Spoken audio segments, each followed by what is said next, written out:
Señor presidente, estimados compañeros legisladores, con su permiso, antes que nada enviamos desde aquí nuestro más sentido pésame, nuestra más fraternal solidaridad a las familias de las víctimas de esta horrible tragedia. Vayan para ellas no solamente muestras de palabra, vayan para ellas nuestro compromiso de que esta sea una experiencia que cierre un ciclo permanentemente pospuesto en nuestro país. El marco en el que deben actuar las autoridades y la permisividad con que se debe de enfrentar la situación, una situación que involucra a un número muy grande de personas. Esta tragedia, por supuesto que tiene que dolernos a todos. Es una cicatriz, es una herida abierta, es una herida abierta, no solo en México, es una herida abierta para todo el mundo. Más de 90 víctimas mortales, personas desaparecidas, cuando minutos antes contemplábamos en los videos posteriores cómo se divertían, jugaban, reían,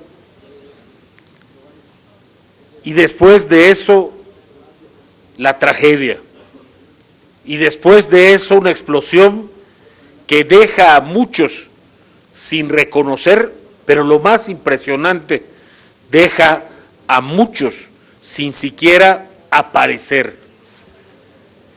Eso es lo que nos pueden mostrar las dimensiones de esta tragedia.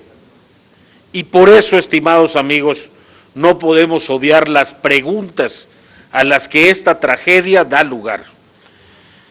En primer lugar, ¿por qué no se cerró un ducto que estaba abierto cuando todos los días hemos escuchado que esta ha sido reiteradamente la estrategia que se está llevando a cabo? Nos picaron el ducto de Azcapotzalco y por eso lo cerramos, por eso no hay gasolina. Hoy nos intentaron picar todos los ductos y los cerramos. Eso va a dificultar más la distribución y el abasto. Vamos a tener que comprar pipas porque nos siguen picando los ductos. Y tiene que llamar la atención y tiene que llevarnos a pregunta el hecho de contemplar una fuente de muchos metros de altura rebosando combustible horas después de que fue notificada la fuga, horas después de saberse que nos habían picado ese ducto. Tienen que ser preguntas. ¿Por qué Pemex no cerró el ducto apenas recibió el reporte de la fuga? ¿Cuándo se considera entonces que una fuga es relevante para salir en televisión nacional y otras irrelevantes? ¿Cuándo pueden costar la vida a decenas de personas? ¿Cuál es la actuación que debió tener la autoridad? Dicen en comentarios aparte, es que el ejército no va a enfrentar al pueblo, es que las policías no van a ser usadas para confrontar a la sociedad. Eso es entendible en una marcha que reclama la aplicación de derechos humanos, el resultado de unas elecciones, la expresión de tal o cual cosa relativa a su libertad de expresión. Se entiende que ni el ejército ni la policía federal puedan actuar contra la sociedad, pero para evitar que se bañaran en gasolina y luego pudieran explotar, ¿de verdad ningún protocolo de la autoridad prevé su obligación de prevenir esta clase de daños? Entonces, ¿para qué mandamos agentes a partidos de fútbol? Precisamente para evitar confrontaciones, violencia y daños. Y aquí, ante el espectáculo en ese momento divertido de gente bañándose en gasolina, no hicimos nada. Y después el espectáculo siniestro de recoger cadáveres. Esa es una pregunta que está en el ambiente. ¿Por qué no se puso a salvo a la gente, aún contra su voluntad? ¿Qué era lo que podía hacer la autoridad y qué era lo que no?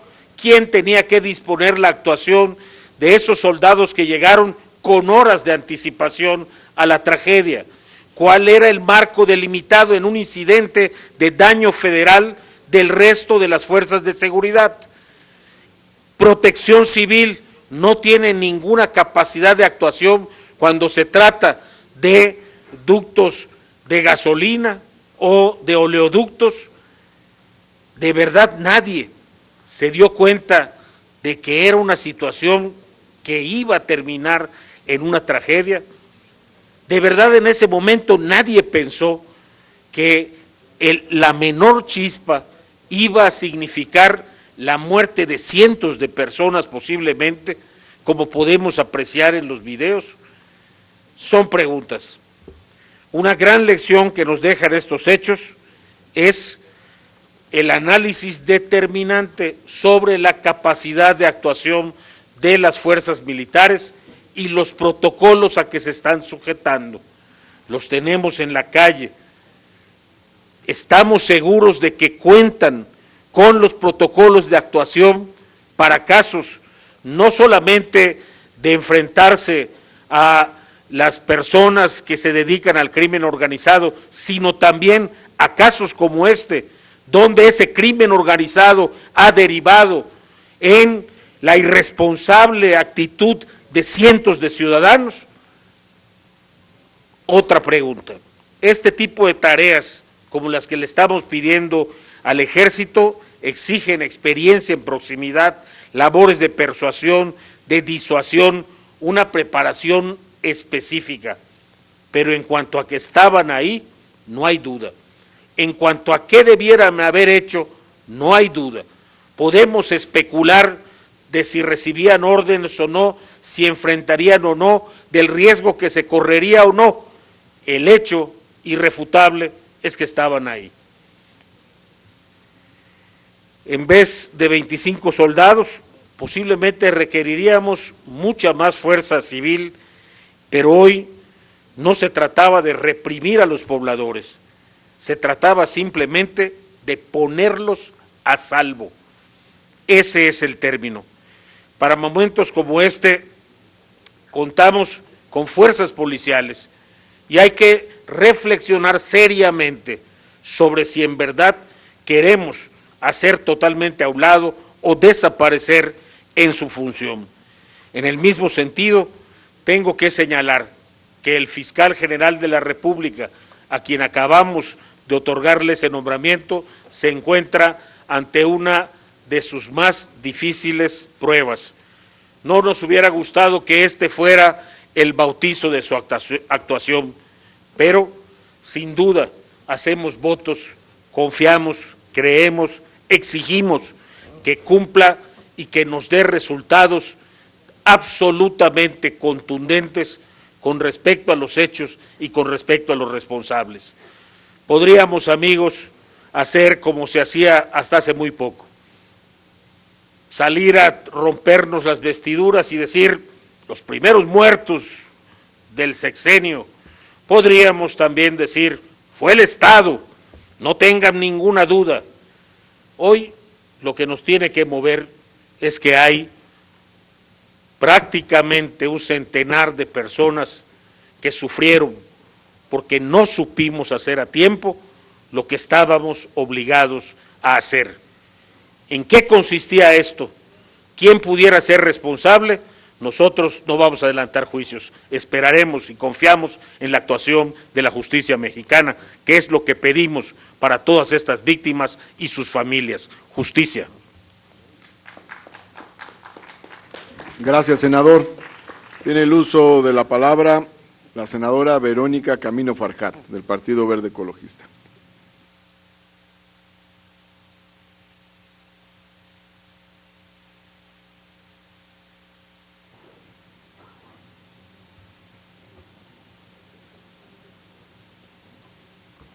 Muchas gracias, presidente. Con el permiso de usted y de la mesa directiva y todos los compañeros. Definitivamente estamos ante una tragedia muy tremenda. Efectivamente recordamos y recuerdo muy bien